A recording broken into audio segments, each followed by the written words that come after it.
My girlfriend broke up with me via text while on a trip with her friends. I responded calmly, changed my relationship status, and handed the apartment keys back to the landlord. When her belongings appeared on the sidewalk, her friends lost it. Right now, I'm writing from an almost empty apartment that smells of cleaning products. It's completely silent, and for the first time in nearly 4 days, I no longer feel that knot in my stomach. What I feel is more like relief, an odd relief, of course, because my life has just taken a complete turn. Natalia and I were together for 3 years and shared a home for the last two. We lived in an apartment we both loved. The lease was set to expire at the end of the month, and for weeks we had been discussing renewing it for another year. We had even scheduled a meeting with the landlord to sign the renewal this Friday. That detail, by the way, is significant. Last Saturday, Natalia left for Miami with her two best friends, Lorna and Camilla, for what was supposed to be a week-long girls' trip. I helped her pack, drove her to the airport, and said goodbye with a kiss. Everything seemed normal. During the first few days, we exchanged some messages, photos of the beach, complaints about the price of drinks, things like that. But on Tuesday night, I received the message that changed everything. It was from her. I've had a lot of time to think here. We need to talk when I get back. I think we should see other people. See other people. That kind of phrase needs no explanation. It's like an emergency exit disguised as a pending conversation, a covert way to put your partner on hold while exploring new options without feeling guilty. For 3 years, I was her partner, and with a single text, she reduced me to an alternative. Something in me didn't break. Instead, everything clicked. The signs were there, her recent coldness, the excessive time spent on her phone, the vague excuses about work stress. It all made sense. The pain was deep, cold, but what dominated was a strange serenity. She wanted clarity? Fine, I'd give her clarity. I replied with 3 words, clarity is good. I silenced my phone and went to work. The next morning, I called the landlord. I informed him that we had changed our plans and wouldn't be renewing the lease. I assured him I'd hand over the keys and vacate the place by Saturday, as stipulated. He was surprised but said that as long as the place was clean and the keys were returned on time, there'd be no issues. And so the process began. I packed my things with precision, books, clothes, computer equipment. All my belongings were boxed up by the end of Wednesday. Then I started with Natalia's things. Our lives were completely intertwined in that apartment. I packed all her clothes, every shoe in her excessive collection, her makeup, the framed photos of us, her artwork on the walls. I emptied her drawers, her side of the closet. I packed everything carefully, labeling the boxes in black marker. Natalia's clothes, Natalia's bathroom, Natalia's personal items. I spent 2 days on it, fueled only by coffee and cold determination. By Friday night, the place was clearly divided into 2 zones. My belongings, ready to be moved, and hers, neatly organized in boxes. On Saturday morning, a moving company picked up my things and took them to the new apartment I'd secured in a hurry. Once my stuff was gone, I began moving her things. Every box, bag, and piece of furniture that wasn't built in was carefully placed on the grass by the sidewalk. I covered everything with sturdy tarps I'd bought in case it rained. The apartment, now empty, was ready to be cleaned. I spent the next 4 hours disinfecting everything, patching nail holes, polishing the floors, and cleaning the oven until it sparkled. The place looked even better than the day we first moved in. At 5 p.m., I met the landlord outside. He inspected everything, was satisfied, and I handed him the keys. A friend who helped with the final cleaning took a photo of the moment, me shaking the landlord's hand with a genuine smile for the first time in days.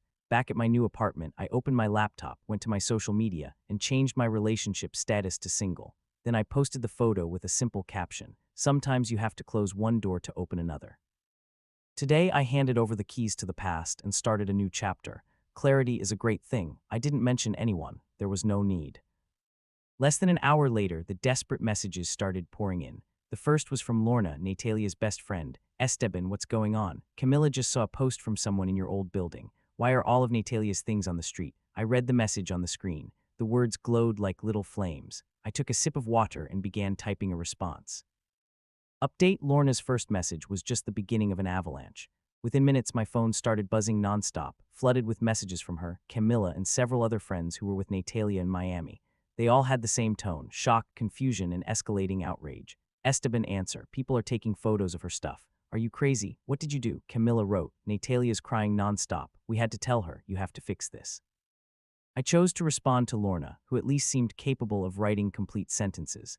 My reply was calm, direct, and objective. Hi, Lorna. On Tuesday, Natalia texted me saying she wanted us to go our separate ways. I respected her decision. The lease ended this weekend, so I vacated the place as required and left her belongings ready for her to pick up. Her response came in under a minute. She didn't want to break up. She wanted to talk when she got back. You can't just throw her life out on the street. I replied without losing my cool. Her message was clear. I understood it that way. The lease is over. There's nothing more to discuss. Then the calls started. It was Natalia. I let it go to voicemail. The message came immediately, a frantic sob, an almost incoherent rant accusing me of misinterpreting, of being cruel, of betraying her. Then another call and another. I blocked her. It didn't take a minute for her to start calling from Lorna's phone. This time I answered, putting it on speaker. "Esteban, how could you do this to me?" she screamed. "My stuff, my furniture, everything's on the sidewalk," I responded calmly. "Hi, Natalia. The lease ended today. You ended the relationship, so I moved out." "I didn't end anything. I said we should talk," she shouted. "I was supposed to come back home. Where am I supposed to go? What am I supposed to do?" The sense that everything revolved around her was astonishing. She genuinely believed I should have stayed in our shared apartment for another week, waiting for her to return from her trip and decide what to do with me, as if she could put me on pause. "You should have thought about that before sending that message, Natalia," I said. "You said you wanted to see other people. I assume you have a plan for that." There was a silence broken by a faint whimper, and then Lorna's voice cut in. "This is about Yvonne, isn't it? You're punishing her for Yvonne." I stayed quiet. I didn't know who this Yvonne was, but I had a feeling I was about to find out. "Shut up, Lorna," Natalia whispered in the background, but it was too late. The pieces clicked. There was another man, of course. Her time to think was actually a trial run with someone she'd met in Miami. She sent that message to ease her conscience, to give herself permission to cheat without technically cheating. If things worked out with Yvonne, she could say she'd ended things with me. If not, she'd come back and claim it was all a misunderstanding, that I was her true love. She wanted to cover both bases, but I'd thrown the cake, the plate, and the whole table into a shredder.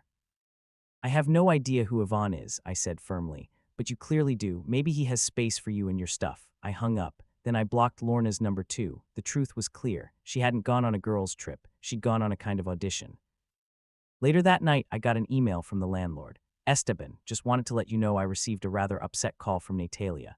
I informed her that you vacated the apartment legally at the end of the lease and that she no longer has any occupancy rights. She was very angry, just keeping you in the loop. Hope you're doing okay. Everything I did was legal, logical, and final. She made a decision, and I simply let the consequences unfold as efficiently as possible. She wanted to see other people. Perfect. Now she was free to do so. No ties, no partner, no home." Update: the week after Natalia's chaotic return was a textbook case of blaming others and manipulating with desperation. Apparently, her vacation romance with Yvonne fell apart as soon as he realized she came with a pile of belongings on the sidewalk and an emotional storm as baggage. He was about fun, not a moving company. So she returned to the city with no boyfriend, no apartment, and her things slowly being picked through by curious neighbors. I assume her friends helped her move everything to an emergency storage unit. I can imagine them suffering through every minute of that task. A few days of blissful silence followed, which I fully enjoyed, until the next onslaught came, this time from her family. The first to call was her mother. I made the mistake of answering. "Esteban, darling, I can't believe this. I'm so disappointed. Natalia is devastated. There must be a misunderstanding," she said. I responded briefly and directly. "Hi, Mrs. Gonzalez. Natalia sent me a message saying she wanted to end things and see other people." Our lease ended and I proceeded accordingly. I moved out. Her tone shifted instantly, turning cold and sharp. "That doesn't justify treating her like garbage," she snapped. "You were going to renew the lease together. You did this on purpose to hurt her." I replied calmly. She ended the relationship. The lease was in my name. I wasn't going to remain legally or financially responsible for an apartment for a woman who was already seeing other people. Her things were left ready for her to pick up before the lease expired. "She needs money, Esteban," she continued, switching tactics. She had to pay for a storage unit and moving costs. Her belongings were left out in the open. Some of her designer bags might be ruined. You owe her for that. My patience was wearing thin. "I'm not responsible for the consequences of her decisions," I said, and hung up before she could say more. That's when the social media campaign began. Natalia posted a long, confusing story, a masterpiece of victimhood, full of vague references to supposed betrayal and abandonment in her most vulnerable moment. She uploaded a selfie with teary eyes and a caption about rebuilding my life from scratch, accompanied by a photo of her boxes in storage. She didn't mention me directly, but she didn't need to. The comments filled with messages of support and condemnation for the anonymous monster who'd left her in that situation. Some mutual friends messaged me asking for my side. I didn't respond publicly. I just sent them a screenshot of the original message she'd sent me. For those with common sense, it was enough. The narrative that I was heartless began to crumble when they saw I'd simply reacted to her own words. But the best part was a message I got from Camilla, one of the friends who'd been with her on the trip. Apparently, she still had some conscience left. She wrote, Esteban, I'm sorry about all this. What you did was harsh, but I get it. Natalia was with that Yvonne guy all week. She told us she was going to set the stage to break up with you to see if things with him worked out. Lorna encouraged her. I told her it was a bad idea, just wanted you to know you didn't imagine it. I thanked her for her honesty. It was all I needed to confirm I wasn't losing my mind. It's been 2 months since then, and things have calmed down. The campaign to vilify me fizzled out as the truth started to surface, especially thanks to Camilla and a few others who understood what really happened. In the end, a story built on whims doesn't hold up against one built on verifiable facts. From what I've heard, Natalia's life is a complete mess now. She's living on Lorna's couch, though that friendship is on the verge of collapse. Natalia doesn't contribute to expenses, complains about everything, and is an unbearable houseguest. She tried to reconnect with Yvonne, but he wanted nothing to do with her drama.